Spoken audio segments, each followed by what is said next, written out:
তো নামাজ জানদার, বলেন না, নামাজ জানদার, জিন্দগি শানদার। নামাজ বালা, জিন্দগি বালা। নামাজ খারাপ, জিন্দগি। মেরে ভাই ও দোস্ত বুজুর্গ, এই কথাটা আমি আরও এক ওয়াজে এখানে কয়ে গেছি। আজকে পুরান কথা বলবো না, আজকে বলবো নামাজ যেরকম, নামাজের সঙ্গে আল্লাহু আকবার, নামাজ জিন্দা, নামাজ জানদার, জিন্দগি শানদার। এটা তো দুনিয়ার কথা। নামাজ জানদার, আখেরাত শানদার। কোন না, নামাজ জানদার, আখেরাত শানদার। নামাজ জানদার, আখেরাত। আগেরটা কিতা কইছিলাম? দুনিয়া। নামাজটা যদি বালা, দুনিয়াটা বালা।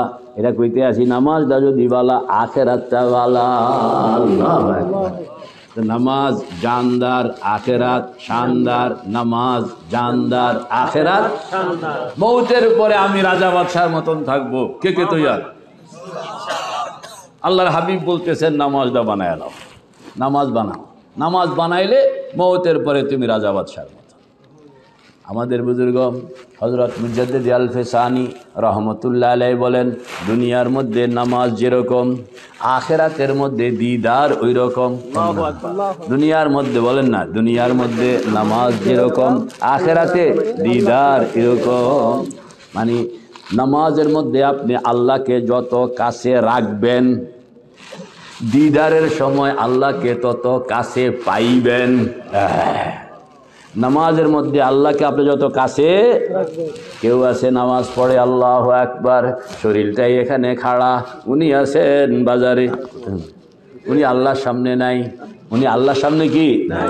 অথচ নামাজ ইয়াকা না'বুদু ওয়া ইয়াকা নাস্তাঈন, পড়েন না, ইয়াকা না'বুদু ওয়া ইয়াকা নাস্তাঈন। শিরক মুক্ত ইবাদত, শিরক মুক্ত মানে ইস্তিআনত, মানে তুমি ছাড়া কারোর ইবাদত করব না, তুমি ছাড়া কারোর কাছে সাহায্য চাইব না। যদিও একটু আগে কালেকশন করছি, না, যদিও একটু আগে কি করছি, এটা অন্যের কাছে সাহায্য চাইছেন না। খবর আছে, খবর আছে, খবর আছে। মেরে ভাই ও দোস্ত বুজুর্গ, আল্লাহ পাকের ইচ্ছা হইল যে তোমার দুইটা জিনিস আমার সঙ্গে তুমি লাগায় রাখবা। ইবাদত সিঙ্গেলভাবে আমার হবে, সাহায্য প্রার্থনা সিঙ্গেলভাবে আমার কাছে হবে। আল্লাহু আকবার। অর্ধেক করি, অর্ধেক নষ্ট হয়ে গেছে, অর্ধেক করি, অর্ধেক কি, যাক এদিকে আমি বলবো না, দরকার আছে। তবে যেরকমভাবে আপনারা পকেট উজাড় করে ফেলেন, শরীয়তে এত অনুমতি দেয় নাই।